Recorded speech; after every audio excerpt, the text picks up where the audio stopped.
नमस्कार दर्शक बंधु। आज आप देखा पाइबे ओढ़णी धारावाहिक रुद्र कहते आज मु केवल स्वामी भाव में कर्तव्य करुले हेले मु एबे मास्टराणी को भल पाऊँ एक कथा शुणिक घर लोक पूरा आश्चर्य होती कहते मु मो मास्टराणी को घर को फेरे आने मुझे जाऊँगी जदि कहार साहस अच्छी ताले मत अटकई देखाओ आउे से माँ ठाकुराणी कहते जा तू तो साथी रे ज्योति को लेकिन आसबू एमितिरे भी ए घर ज्योति ना अच्छी आते घरे माने रखा को बाध्य जदि न कले तू मत कहबू तू जा तापर से माँ ठाकुराणी आशीर्वाद नहीं जाइंट आउे से जो रुद्र बाहरी से बापा कहते कि मु ना ज्योति को सब कथा कहीदे तू ताको भल पाऊन आक्टिंग करूँ तू ताको धोखा देचु। रुद्र रागिकी हाथ उठे से भाई कहते रुद्र आउे से इंदुमती कहते कि ज्योति मनरे एबे कौन तो प्रति से भावना थी आउे से भीमा स्त्री कहते अरे दीदी चिंता कर कौन अच्छी एबे तो खाली निष्पत्ति नबाक हम देख बाबा एबे ज्योति विषय तो चिंता करवा छाड़दे स्नेहा को तो बाहा जा। रुद्र पूरा रागी जाइंट चली जाइंट आउे अर्जुन कहते देखुच तो ये प्रेम केमितिया गोटे कथा सत शुणु शुणु एकदम आउे रुद्र एपटे कांदी कहते मुझे जो मो भल पाइबा जनइबा जाऊँगी से सब घटीगला कहीं महादेव कहीं आउे से हॉस्पिटल मेडिकल रिपोर्ट पाई कहते मास्टराणी मेडिकल रिपोर्ट से किन्नर नुहंती मोर पूर्व विश्वास थिला आ मो पाखे प्रमाण ही अच्छी एबे मते जना अच्छी मो कौन करी आएपटे किन्नर महाराणी कहते कि शुण सबुआड़े ना करेन्ट लगे दियो जदि ज्योति जावाक चेष्टा करे ताहले ताकू करेन्ट लगे से रुद्र आसते मास्टराणी कौटी अच्छा ए लोकटा जिते बड़े ना से पलि आसुच्छी ना मत मास्टराणी सहित कथा अच्छी मास्टराणी मास्टराणी चिल्लेबाक लगी कहते से भितर अच्छी किंतु तो सांगे कथा हेनी आउे रुद्र कहते देख मास्टराणी सह कथा मोर बहुत जरूरी मुझे रिपोर्ट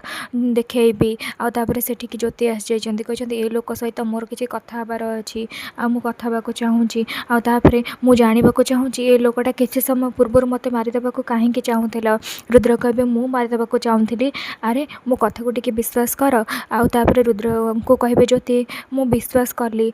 तमें मो प्रश्नर उत्तर आगे दियो तमें कौन मो सहित भल पाइबार नाटक करुल उत्तर दियो आउे रुद्र कहे प्लीज तमें मो सांगे चल आउे से ज्योति कहते हाँ ना ना नाई आउे से रुद्र कहते सब मुझे कहीदेवी तुम घर को तो मो सांगे चल मोर उत्तर आगे दियो आते जो रुद्र हाँ कहते ज्योति कहते तुम कौन ये आसपे रुद्र कहे हाँ मोर भूल हो जाए बहुत बड़ भूल हो जाए आउ मते शास्ति मिलवा दरकार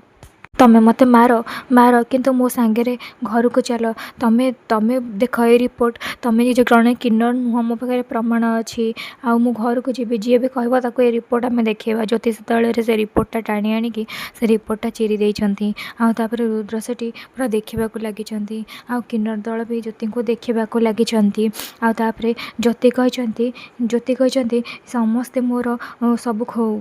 मो अपहरण पूरा कर हेले तमें कौन कल तमें मो आखिरे पट्टी बांधिकी मत जो धोखा देच आउे कहते चली जाओ एठू चली जाओ एबे ए मोर दुनिया ए किन्नर का दुनिया तम मान ठारू बहुत सुरक्षित आउ भल भी लगुच एठू चली जाओ तापर से हाथ जोड़ी कहते तुम ये चली जाओ रुद्र कहते तुम एमती कहीं करुच मास्टराणी कहीं एमती करुच आउे कहते मास्टराणी अरे तुम्हें एमती कौन कह कौन मु तुमको ये रही दे पारिनी ज्योति कहते मु तुम सहित जीविनी आउे रुद्र कहे तुम्हें मोठू दूरे जावाई केमती निष्पत्ति नहीं पारुच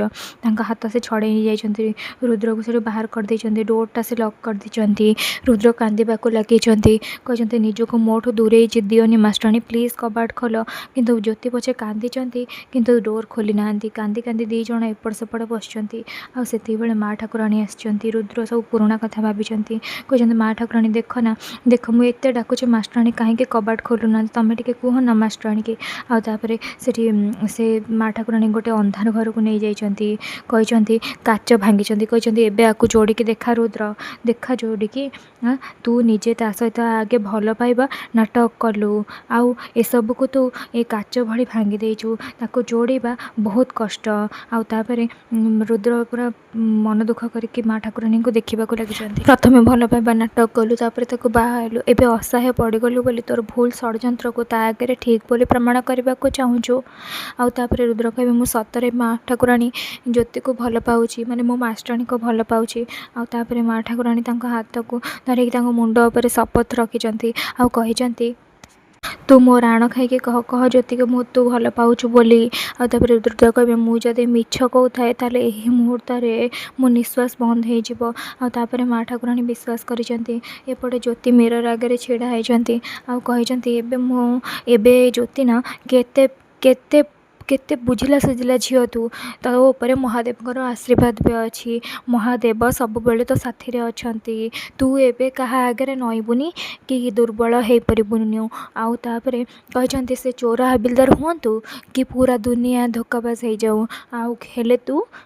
ଆଉ ଦୁର୍ବଳ ହେଇପାରିବୁନି। ତୁ ଏବେ ଆଗକୁ ବଢ଼ିବୁ, ଆଉ ପୁରା ଦୁନିଆ ତୋ ପଛରେ ରହିବ। ମୁଁ ଏଠୁ କେଉଁଠିକି ଦୂରକୁ ନେଇ ଚାଲେ, ଆଉ ନିଜର ଏକ ନୂଆ ଦୁନିଆ ମୁଁ ଗଢ଼ିବି। ରୁଦ୍ର କହିଛନ୍ତି ମୁଁ ମାଷ୍ଟରାଣୀଙ୍କ ପାଇଁ ପୁରା ଦୁନିଆ ସହିତ ଲଢ଼ିପାରିବି। ଆଉ ତାପରେ ମା ଠାକୁରାଣୀ ତାଙ୍କୁ ସାବାସୀ ଦେଇଛନ୍ତି। ଆଉ ତାପରେ କହିଛନ୍ତି ତାହେଲେ ଯା ଜ୍ୟୋତିଙ୍କ ପାଖରେ ସାବ୍ୟସ୍ତ କର ଯେ ତୁ ତାକୁ ସତରେ ଭଲ ପାଉ ବୋଲି। ଆଉ ତାପରେ ସେଠି ରୁଦ୍ର କାନ୍ଦୁଣୁ ମାନ୍ଦୁଣୁ ହେଇ ଦେଖିଛନ୍ତି। ଆଉ ତାପରେ ଏପଟେ ଜ୍ୟୋତି କହିଛନ୍ତି ଏବେ ହେବ ଗୋଟେ ନୂଆ ଆରମ୍ଭ। ସେପଟେ ରୁଦ୍ର କହିଛନ୍ତି ମୁଁ ଯିବି ମା ଠାକୁରାଣୀ, ଆଉ ତାଙ୍କୁ ଫେରେଇ ଆଣିବି, ଆଉ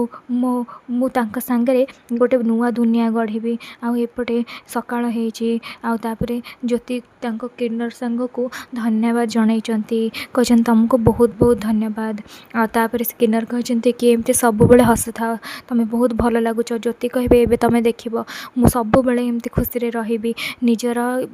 ନୂଆ ଜୀବନ ମୁଁ ଆରମ୍ଭ କରିବାକୁ ଯାଉଛି ନା। ତାପରେ ସେ ତାଙ୍କ ନଜର ଉତାରିଛନ୍ତି, କହିବେ ମୋର ବି ଆଶୀର୍ବାଦ ନେ ମହାରାଣୀ। ମହାରାଣୀକି କହିବେ ତମ ଆଶୀର୍ବାଦ ତ ମୋତେ ସବୁଠୁ ବେଶୀ ଜରୁରୀ। ଆଉ ତାପରେ ସେ ତାଙ୍କ ଆଶୀର୍ବାଦ ନେଇଛନ୍ତି, କହିଛନ୍ତି ଦୁନିଆ ବିରୁଦ୍ଧରେ ଲଢ଼େଇ କରି ନିଜର ଗୋଟେ ସ୍ୱତନ୍ତ୍ର ଦୁନିଆ ଗଢ଼ିବା ଏତେ ସହଜ କଥା ନୁହେଁ, ବହୁତ ବହୁତ ଧନ୍ୟବାଦ ମହାରାଣୀ। ଆଉ ତାପରେ ମହାରାଣୀ କହିଛନ୍ତି ବୁଢ଼ୀଟିଏ ରହିଥା, ଖୁସିରେ ରହ।